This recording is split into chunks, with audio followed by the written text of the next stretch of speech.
By the time I noticed the empty chair beside her, 3 different people had already made a point of not taking it. The woman sat alone at the edge of a charity banquet in Portland's old Riverlight Hall, her dark hair pinned back, a wine-colored birthmark covering most of her left cheek. 2 men behind me laughed into their glasses, and one of them whispered, "Looks like the ugly girl scared off another table." I had spent enough of my life staying quiet around men with expensive suits and cheap courage, so I picked up my place card, crossed the room, and sat beside her. She looked at me once, calm and unreadable, then reached into a worn leather portfolio. What she placed in my hand was not a business card.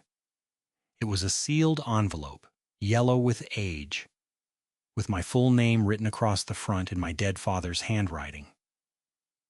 Before I could ask how she had it, she said, "He left it inside the building your company plans to tear down. If you believe one decent choice can change 2 lives, please like, subscribe, and tell me in the comments, would you have opened that letter right there or waited until you knew the truth?" I stared at the envelope until the music, silverware, and polite banquet laughter seemed to move to the far end of a tunnel. My father had been dead for 7 years.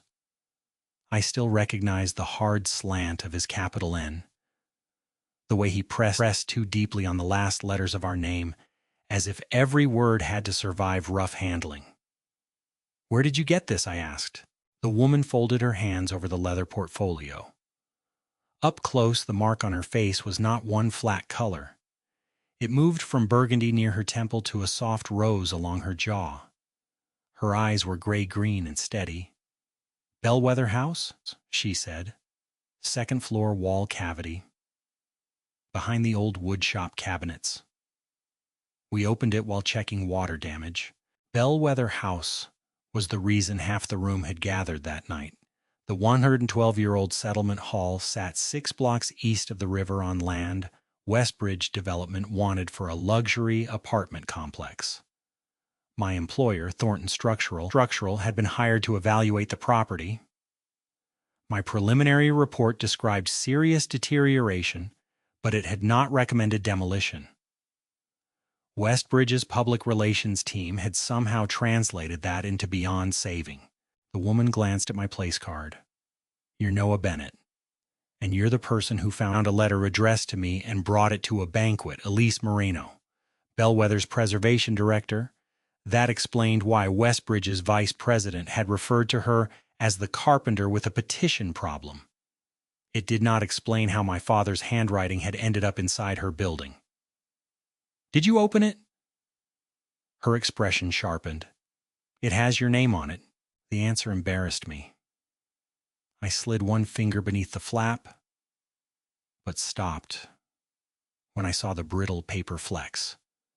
Elise took a narrow bone folder from her portfolio and offered it handle first. Inside was a single sheet and a small brass key taped to the bottom. The letter began, "Noah, if Mr. Alvarez ever finds a reason to give you this, then Bellwether is in trouble, or I am." My throat closed. My father, Thomas Bennett, had spent 35 years as a union carpenter. To me, he had been the man who left sawdust in the truck, hummed old soul songs without knowing the words, and measured every shelf twice, even when it was only for our garage.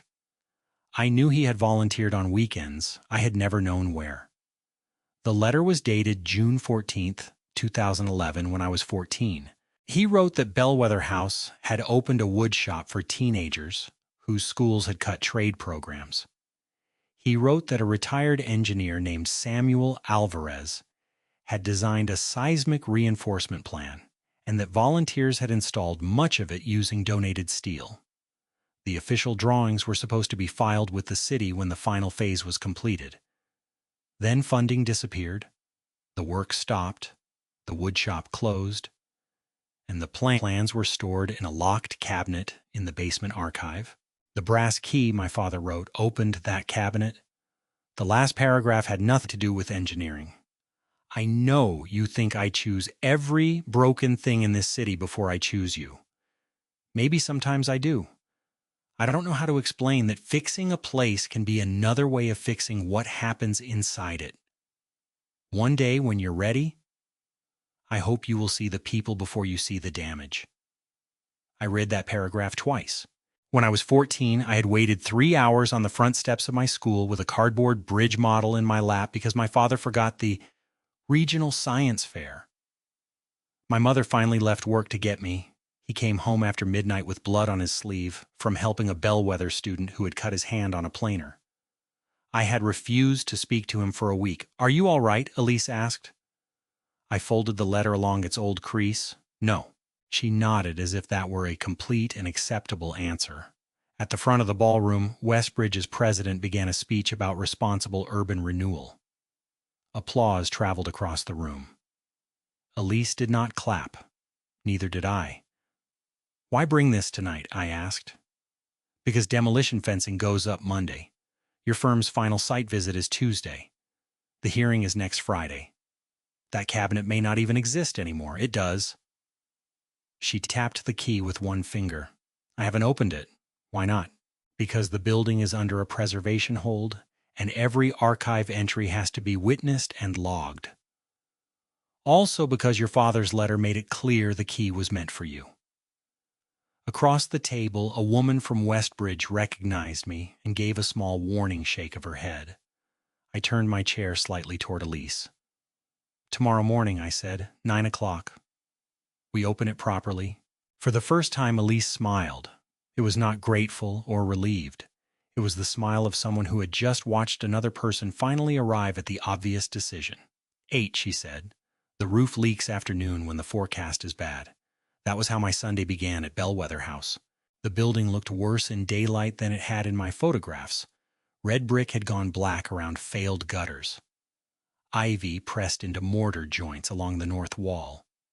A chain-link fence wrapped the property, and a white Westbridge sign promised elevated living coming soon. Elise waited beneath the stone arch in work boots, dark jeans, and a canvas jacket. Without the banquet lights, she looked younger, though not fragile. At 25, she already carried the ring of keys and the impatient walk of someone responsible for a place larger than her own life. I was 29 and had spent 6 years learning how quickly neglected water could turn small failures into expensive ones. I also knew a building could look exhausted and still be structurally honest. "Sign in," she said, handing me a clipboard. "Hard hat. Respirator in the basement. Don't lean on the west stair rail. Good morning to you too." "Good morning. Don't lean on the west stair rail." I signed. Bellwether had once held a clinic, a daycare, English classes, union meetings, and Saturday dances. Most rooms were empty now, but traces remained. Children's heights were penciled onto a pantry door. The auditorium floor bore pale squares where folding chairs had protected the wood. In the old ceramics room, someone had painted tiny blue birds along the windowsill. Elise noticed me looking. "Mrs. Hand did those? She took classes here after her husband died. She's 82 now and still corrects anyone who calls them swallows." "What are they?" "Western bluebirds. They look like swallows." Elise looked at me with grave disappointment. "You have been here 6 minutes and you've already made an enemy." It surprised a laugh out of me. She smiled briefly, then led me toward the basement. The archive cabinet stood behind a boiler that had not run in 20 years. It was green steel, waist-high, and crusted with rust around the feet. Elise set a phone on a tripod and started a continuous video record. A board member named Ruth Kaplan joined us as witness. Ruth was 67, silver-haired, and suspicious of my company before I introduced myself.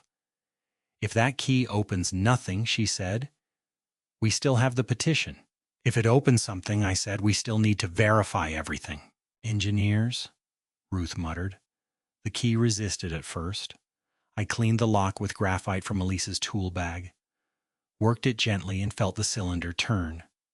Inside were 3 rolls of drawings, a binder swollen with damp, 2 old inspection logs, and a carpenter's folding rule with T. Bennett burned into the wood. I touched the initials with my thumb. Elise did not say anything. She simply shifted the tripod so my face was no longer centered in the recording. That small act told me more about her than a speech could have. She had spent years being looked at, evaluated, and reduced to the first visible thing. She knew when a private moment should remain private. We carried the material upstairs to a dry classroom. The drawings were preliminary, stamped by Samuel Alvarez in 2010. They showed steel moment frames hidden inside the east and south walls, new foundation anchors, and plywood shear panels behind the woodshop cabinets. If installed as drawn, they changed the building's risk profile dramatically. If installed as drawn. "Can this stop demolition?" Ruth asked. "It can stop people from pretending we know what is inside the walls." Elise stood across the table from me. "What do you need?" "Selective openings at 12 locations, material testing, bolt verification, foundation scans, and access to every permit record the city has." "How long?" 3 weeks if everyone moves fast. We have 5 days. Then we need a court to extend the hold or Westbridge to agree. Ruth laughed without humor. "Westbridge will agree." "When the river flows backward." Elise kept her eyes on me. "Your firm works for them. Will you tell them these drawings exist?" "I have to." "Will you tell them before we file copies with the city?" There it was. Not distrust without reason, but a boundary formed from experience. "We scan everything first," I said. "You retain the originals." "I notify my project manager that new evidence requires supplemental investigation. I won't characterize the building until I verify the work. And if they tell you not to verify it, then they put that instruction in writing." Ruth studied me over her glasses. Elise's shoulders lowered by perhaps half an inch. Rain found a hole in the roof before noon, so we left the drawings with Ruth and climbed up to cover it. Wind caught the tarp and pulled me off balance. Elise seized my harness and hauled me against the parapet. "You're supposed to save the building," I shouted, "not the engineer assessing it. You haven't condemned it yet." She laughed, rain crossing both cheeks, completely free of the room that had judged her. I thanked her for the letter. She said she had almost mailed it, then decided some things should be handed to a person. We finished the patch side by side. On Monday, my project manager, Calvin Reed, read the first page of the Alvarez drawings and pushed them back across his desk. Calvin was 48 and built like a man who still expected to be called captain. He had hired me after graduate school, defended my work in front of difficult clients, and taught me never to confuse certainty with competence. That history made his next words harder to hear. "Preliminary documents," he said, "no completion certificate, no final inspection stamp, which is why we inspect. Westbridge did not authorize destructive testing. They authorized a structural evaluation. Within scope. This is outside scope." I placed the old inspection logs beside the drawings. The logs reference installed frames on 2 floors. If we issue a final opinion without checking, we're ignoring material evidence. Calvin leaned back. "Noah, I know who your father was. I understand why this feels personal. It became professional the second these records surfaced. And it becomes a conflict the second you start using your stamp to finish your father's unfinished business." That landed because it was not entirely wrong. Calvin proposed assigning the supplemental review to another engineer, Janet Kim, while I remained on the general assessment. I accepted immediately. It was the ethical answer, even though it reduced my control. Then he told me Westbridge would allow only a visual inspection during Tuesday's site visit. No wall openings, no scans. They know visual inspection cannot confirm concealed frames. They know they are not obligated to fund a preservation campaign. They're obligated not to misrepresent our report. Calvin's jaw tightened. "I'm handling the client. When I left his office, I called Elise from the stairwell. I told her everything, including my reassignment. She was quiet for a few seconds. Are you still coming Tuesday?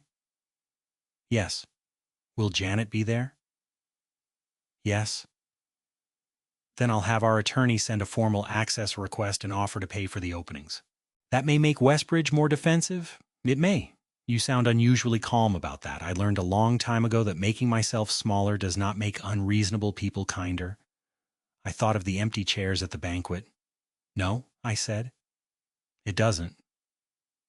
Tuesday's inspection brought Westbridge's attorney, Marcus Vale, Calvin, Janet, and Bellwether's team into the same tense rooms. Elise never minimized the cracked masonry or roof rot. We don't save Bellwether by lying about it, she told Ruth. At the woodshop wall, Janet's scanner produced a strong reading where the Alvarez plans showed steel. She requested one 6-inch opening paid for by Bellwether. Westbridge refused.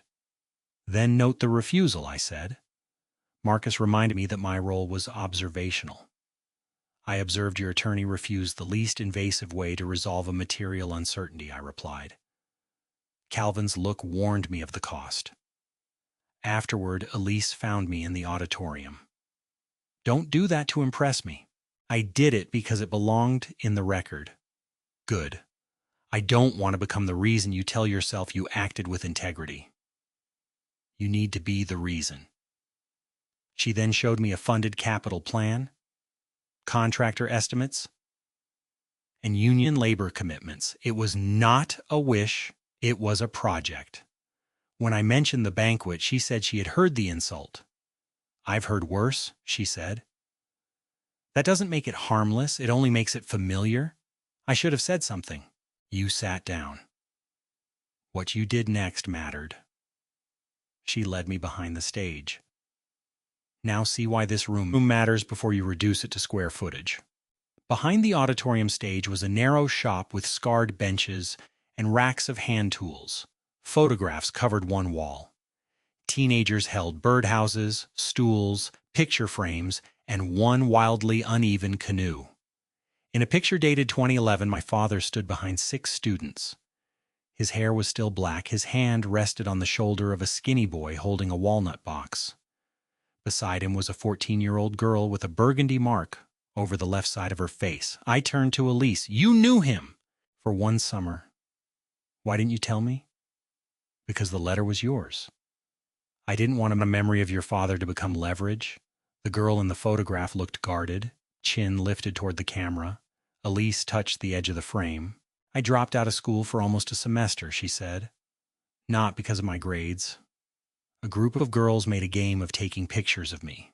They edited them, posted them, voted on which one was worst. My mother worked nights and thought I was still going to class. My hands curled at my sides. Bellwether's counselor found out, she continued. She brought me here. Your father taught the Saturday shop. He didn't ask me to talk about my face. He asked if I knew how to use a square. When I said no, he said, Good. Means I get to teach you right the first time. I could hear him saying it. He treated me like I was useful before I believed I could be, she said. That summer I built the ugliest chair in Oregon. I doubt that. One leg was an inch short. Artistic slope. Her mouth curved. He called it a lesson in tolerance. She led me to a corner where a small oak chair sat beneath dust cloth. One leg had a neatly spliced extension. He fixed it, I asked. No. He made me fix it. I ran my hand across the seat. For years I had carried a simple account of my father. Generous to strangers, unreliable at home. The photograph did not erase the afternoon he forgot me. Elise's story did not excuse it, but the man in my memory widened. He had failed me and still mattered deeply to someone else. Both things could be true. The day he missed my science fair, I said, he was here. Elise's eyes moved to mine. I know, you know, a boy named Miguel cut his hand.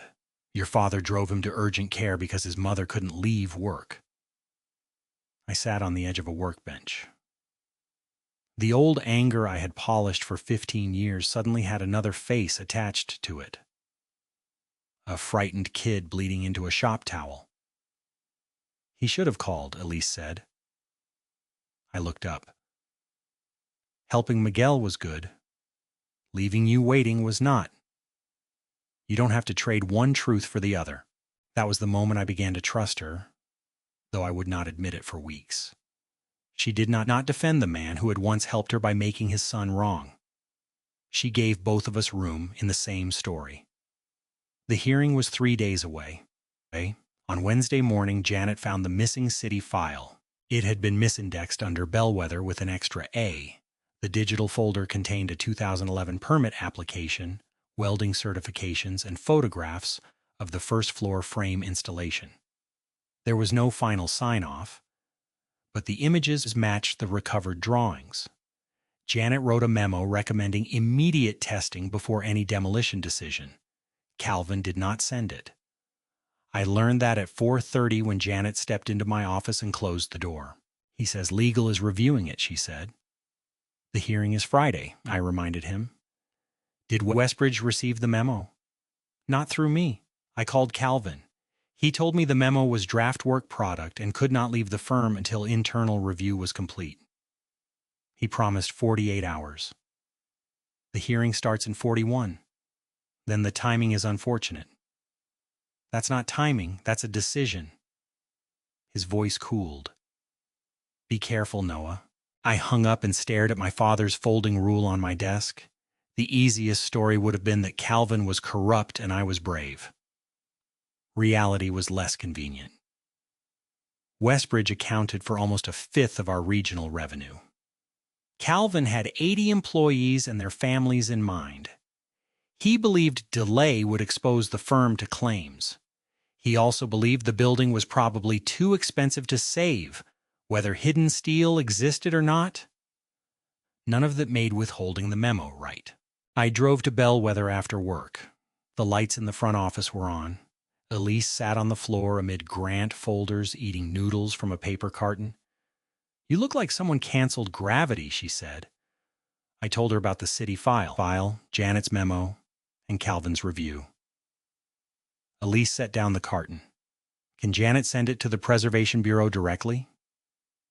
Not without authorization. The file is public. Her analysis belongs to the firm until it's issued. Can you testify about what you personally observed? Yes, within limits. Will you? I looked at the damp ceiling, the taped windows, the shelves of plans she had organized by hand. Yes. Even if Thornton tells you not to. They can tell me not to represent the firm. They can't tell me to lie under oath.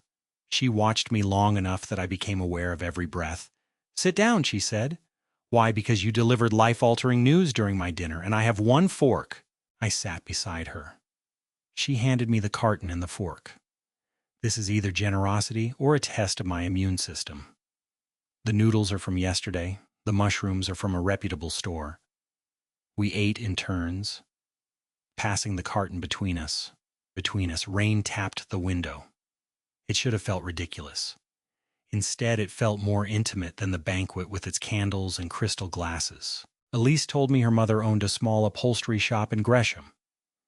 She had learned to strip chairs before she learned long division. After high school, she studied architectural conservation at the University of Oregon, worked summers with a restoration contractor, and returned to Portland when Bellwether's board offered her a salary barely large enough to cover rent. Why come back? I asked. She looked toward the old wood shop. Because usefulness saved me before confidence did. You know you're more than useful. The words left before I could soften them. She stopped with the carton halfway between us. That sounded like a compliment, she said. It was an engineering observation. Engineers observe load paths. I can observe other things, such as... The room changed. Nothing moved, but every possible answer felt dangerous. I noticed the way she held my gaze without rescuing me from it. I noticed a small nick in her right eyebrow, a smear of graphite along her thumb, and how quickly my mind had stopped treating her birthmark as a defining feature. Not because it disappeared, because the rest of her had become impossible not to see. Such as courage, I said, and judgment, and a terrible willingness to share old noodles. Her smile came slowly. Careful, Bennett. Bennett, that was almost charming. I can revise it. Don't. We were sitting close enough that her knee touched mine. Neither of us moved away. Then the front door alarm beeped, and Ruth called from the hall. The moment broke, but not completely. It stayed between us like a board, cut to length and set aside for later. Thursday. Westbridge released an $11 million repair estimate, almost triple Elise's budget. Reporters repeated it, and 2 donors paused their pledges. I found Elise comparing both estimates with contractors. She exposed padded items without hiding her own $200,000 roof shortfall. Afterward, I asked why she had not called me. I will not make you my private emergency service, she said. Men have decided that basic kindness buys them access to me. A drink, a ride, sitting beside me when no one else did. Then they act cheated when I don't become grateful in the way they imagined. You owe me nothing, I know. She looked away. That's why this is frightening. I could have pushed for the answer I wanted. Instead, I picked up half the sample boards she carried and asked where they belonged. At the woodshop door, she touched my sleeve.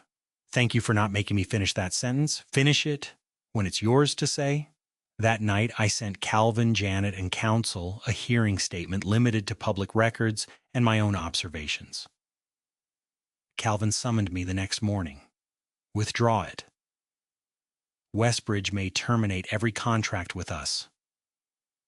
Which sentence is inaccurate? You're too close. The letter. Your father. Elise. The records remain records. He warned that I could not present company work product. I agreed and was placed on paid leave. Fear followed me into the elevator. Rent, insurance, reputation, every future reference. Instead of calling Elise for reassurance, I sought independent ethics and legal advice. Public documents and first-hand observations were mine to discuss. Confidential analyses were not. I revised the statement and signed it under my own license. When I told Elise, she did not thank me. If this harms your career, Bellwether will not use your sacrifice as a story. At the hearing, you are an engineer presenting facts, not Thomas Bennett's son, and not the man who sat beside me. I'm scared, I admitted. I know. Come here. You shouldn't be alone before this. The preservation hearing filled City Hall beyond capacity. Tradespeople in work jackets sat beside neighborhood families, architecture students and Westbridge attorneys. Reporters lined the back wall. The 3 commissioners faced us from a raised dais beneath fluorescent lights. Marcus Vail presented first. He spoke about safety, housing supply, and the danger of nostalgia. His engineer displayed photographs of failing masonry and roof rot. Much of it was accurate. That was what made the argument effective. Elise testified next. She wore a navy suit and no makeup beyond whatever she normally used. Her birthmark was fully visible. She presented Bellwether's corrected budget, including the increased roof allowance, the grant commitments, and the adaptive use plan. When a commissioner challenged the missing contingency, she admitted it was too low and offered a revised figure. You are asking this city to delay housing for a building with no final reinforcement certificate, the commissioner said. I'm asking the city not to authorize irreversible demolition while physical evidence remains untested, Elise replied. If testing shows the structure cannot be saved responsibly, I will not lie about that result. But we have not earned the right to call uncertainty proof. Then my name was called. As I walked to the witness table, I saw Calvin standing near the rear door. He had come alone. I stated my credentials and my administrative leave. I made clear that I did not speak for Thornton. Dana Crowell objected to my involvement as conflicted. The chair allowed me to continue, but warned that my personal history would affect the weight of my testimony. It should, I said. That is why I am disclosing it. I described the drawings and the city photographs. I explained what the magnetic readings could and could not prove. I showed the 6-inch area where one opening could confirm a main column.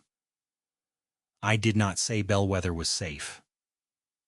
I said the existing evidence did not support certainty that it was beyond feasible repair. Dana asked whether my late father had worked on the reinforcement. Yes. And whether the preservation director personally delivered a letter from him to you 5 days ago. Yes. And whether you have developed a personal relationship with Ms. Moreno? The room shifted. Elise sat completely still. I could have hidden behind a narrow definition. Instead, I said, I care about her. That is precisely why I obtained independent ethics advice, excluded confidential work product, and limited my statement to public records and first-hand observations. Caring about a person does not make facts disappear. It makes honesty about my position more important. Dana paused, perhaps because the answer gave her less room than denial would have. The commission recessed for 20 minutes. In the hallway, Elise found me by a vending machine. You care about me? She said. Apparently, I announced it to the city. That was either brave or catastrophic. Still evaluating. She almost smiled, but her eyes shone. You didn't have to answer that way. Yes, I did. Noah, if they deny the hold, what I said remains true, and if your firm fires you, also true. She took one step toward me, then stopped. Cameras waited 10 yards away. People watched from both ends of the corridor. Not here, she said quietly. It was not rejection. It was a boundary. And by then I knew the difference. The commission returned with a narrow decision. A 14-day extension conditional on Bellwether funding immediate testing. If the concealed frames were absent or significantly deficient, the hold would expire without another hearing. We had won time, not safety. Outside City Hall, reporters surrounded Elise.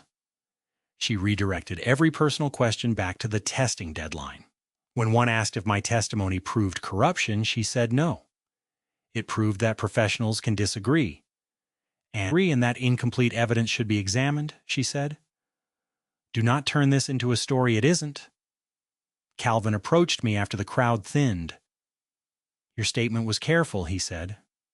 It was true. Those are not always the same thing. They should be. He looked toward Elise, who was loading poster boards into Ruth's car. The firm will complete its review Monday. I understand. For what it's worth, Janet sent her memo to General Counsel at 8 this morning. They issued it to Westbridge during the recess. I stared at him.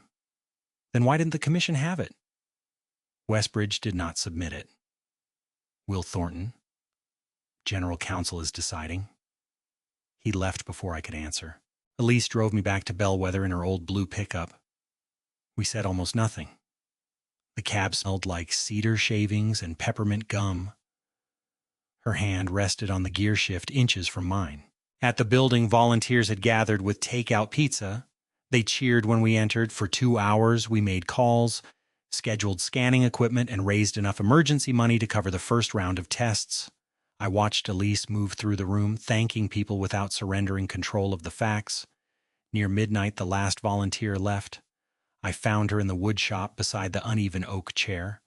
No cameras, I said. No cameras, no commission, no commission. I stood in front of her, suddenly less articulate than I had been under oath. What I said today wasn't strategy. I know, I don't want gratitude. Good. I do want... She waited. I want the chance to know you when this building is not on fire. Her mouth moved at one corner. The building is not literally on fire. Important engineering distinction. What if it takes a long time? The building or knowing you? Both. Then it takes a long time. She lifted her hand and touched the side of my face. The gesture was so gentle that I forgot to breathe. You looked at me differently tonight, she said. At the hearing? At the banquet. Most men either look too long at my birthmark or work very hard not to look at all.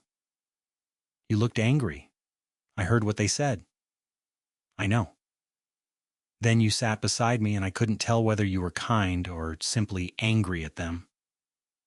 What did you decide? I haven't. Fair. But you keep making stronger evidence. Then she kissed me. It was not dramatic. No music rose from the auditorium. Her hand stayed against my cheek, and mine settled at her waist only after she leaned closer. The kiss was warm, careful, and brief enough to leave the future intact. When she stepped back, she looked almost annoyed by how much it had affected her. That does not mean you get to make decisions for me, she said. I was hoping it meant dinner.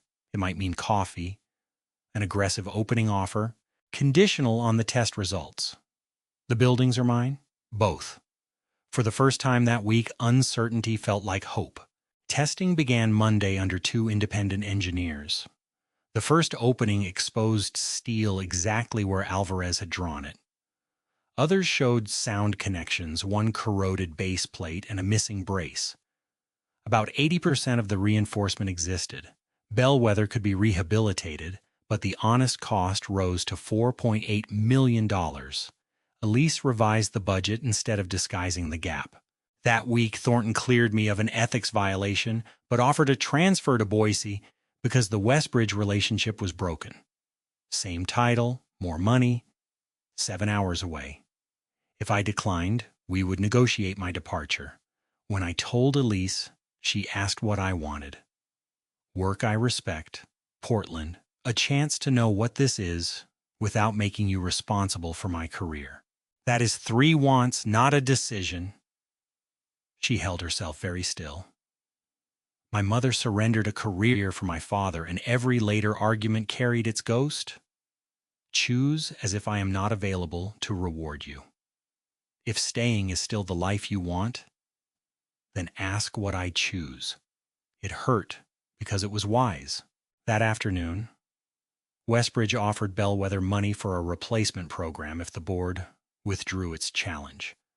Rehabilitation was feasible, but financing remained incomplete. Asked what my father would have wanted, I held his folding rule and said, "He left evidence, not instructions. The people carrying the risk get the vote." The board rejected the offer 4-3. Elise cast the deciding vote. "You could lose everything," I told her afterward. "Yes, ask me in 30 days whether I regret it." Her chin trembled once. "And ask me about us after you choose Boise." For 2 days I examined the life I had built and the one I wanted. Janet connected me with Northline Conservation, a smaller Portland firm restoring schools, libraries, and affordable housing. Its owner offered lower pay, a 6-month probation, and work I respected. She could not assign me to Bellwether, but that made the choice cleaner. On Sunday, I sat on the school steps where my father had forgotten me and reread his letter. I had spent years promising to be punctual where he was late, controlled where he was impulsive. Those promises made me reliable, but they also made me afraid to care about anything I could not control. Northline remained right for me, whether Elise kissed me again or never did. Monday morning, I declined Boise, accepted Northline's offer, and went to Bellwether. I found Elise in the woodshop repairing the uneven oak chair. The old splice had loosened, and she was cleaning the joint with a narrow chisel. "I made my decision," I said. She set down the tool but did not turn around immediately. "Tell me why first." "Because I want to work on buildings that serve people who don't have private lobbies. Because Northline does that work. Because Portland is my home. Because even if Bellwether comes down and you decide coffee was a terrible mistake, I will still respect the choice." She turned then. Her eyes searched my face. "And Boise?" I said no. "Thornton?" "We negotiated a clean departure. Calvin agreed to give me a fair reference. You already have another job? 6-month probation, lower salary, better work." She nodded slowly, and I saw relief arrive before she tried to hide it. "Now," I said, "I am asking what you choose." She stepped around the workbench. "I choose 30 days of impossible fundraising. Understood? I choose not to promise that I will always be fearless about this. I don't need fearless. I choose not to be your moral lesson or your reward for doing the right thing. You are neither. She stopped in front of me, and I choose dinner, a real one. No hearing, no old noodles, no structural scans. That is a serious escalation. Don't make me reconsider. I kissed her before she could. This time there was no careful uncertainty. She gripped the front of my jacket, and I felt her laugh against my mouth when I bumped the uneven chair with my knee. We still had not saved Bellwether. The next 3 weeks tested every hopeful thing we had said. A federal grant application was rejected on a technicality. One donor reduced a pledge. A foundation required a permanent public access covenant that 2 board members considered too restrictive. Elise slept too little and became sharp with volunteers. I started my new job and spent evenings reviewing non-confidential cost assumptions for the board. Dating inside a crisis was less romantic than the movies suggested. Our first dinner was interrupted by a call about a broken basement pipe. Our second ended in an argument because I revised a contractor schedule without asking Elise. She told me collaboration was not permission. I told her independence was not isolation. We went home angry, spoke the next morning, and each apologized without adding the word but. That mattered more than a perfect date. On the 26th day, the city's housing bureau proposed a solution no one had expected. A nonprofit developer would purchase the property, preserve Bellwether's historic core, and build 84 affordable apartments on the rear parking lot and an adjacent parcel. The arrangement required Westbridge to sell at market value, Bellwether to share part of its tax credit allocation, and the board to accept construction easements for 2 years. It was not the pure victory Ruth wanted. It was not the luxury project Westbridge planned. It preserved the building, added housing, and closed most of the funding gap. Elise did not celebrate until every term was written down. Westbridge resisted. Then Thornton issued Janet's supplemental memo publicly after Westbridge cited the firm's earlier report in a demolition application. The memo stated that concealed reinforcement was present and rehabilitation was technically feasible.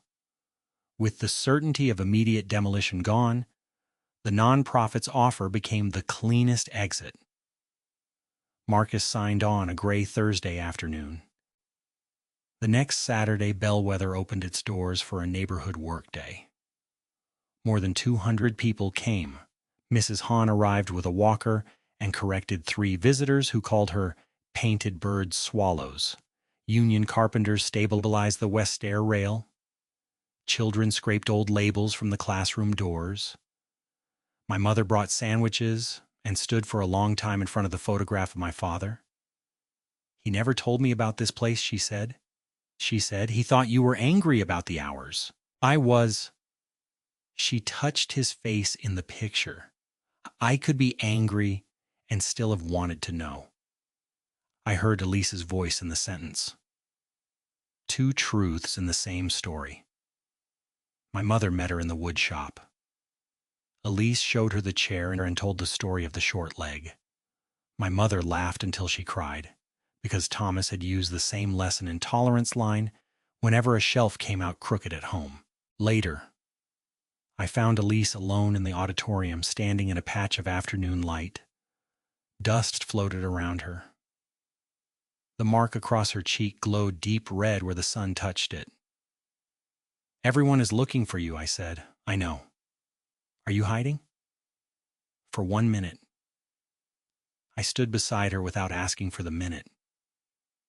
From the hallway came hammers, laughter, and Mrs. Hahn insisting that western bluebirds had shorter tails. Elise leaned her head against my shoulder. "At the banquet," she said, "I saw your name card before you sat down. I had planned to give the letter to the event coordinator. Why didn't you?" "Because you looked like you were about to punch Marcus Vale with a dinner roll. It was a very hard roll. Then you sat beside me, not across from me, where everyone could see your noble gesture, beside me, where you could hear what I had to say. I wasn't noble. No. You were uncomfortable and angry and trying to decide what kind of man you wanted to be. That sounds worse. It sounds human. She reached into her jacket and placed something in my palm. For one wild second, I expected another letter from the dead. It was the small brass key from my father's envelope, polished now, threaded onto a simple leather cord. The archive cabinet belongs to Bellwether, she said. The key belongs to the person it was left for. I closed my fingers around it. I thought the letter was the unexpected thing. You were the unexpected thing. I looked at her. That was dangerously charming. I can revise it. Don't. Then I told her I loved her. I did not say it because the building was saved, or because my father had connected us, or because a room full of strangers had once left a chair empty. I said it because I had watched her tell the truth, when a lie would have helped, protect my choices even when they might take me away, and build plans strong enough to carry other people's hopes without pretending they weighed nothing. She listened with tears on her face and no attempt to hide them. I love you too, she said, but if you ever change my contractor schedule without asking again, I will deny this conversation. A reasonable boundary? Put it in writing.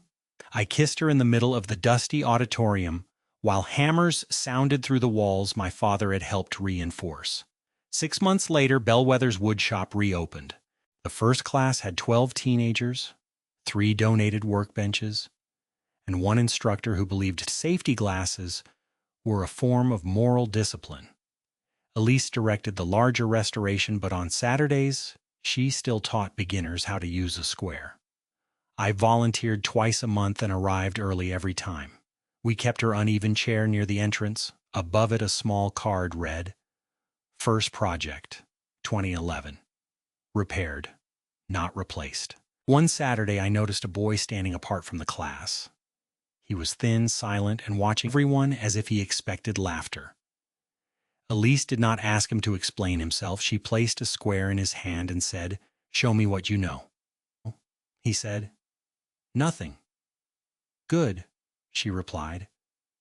"Means I get to teach you right the first time." Across the room, she met my eyes. My father had been wrong about some things. He had believed good intentions could cover missed promises. They could not. But he had been right that fixing a place could help repair what happened inside it. Bellwether did not erase Elise's scars, my anger, or the cost of our choices.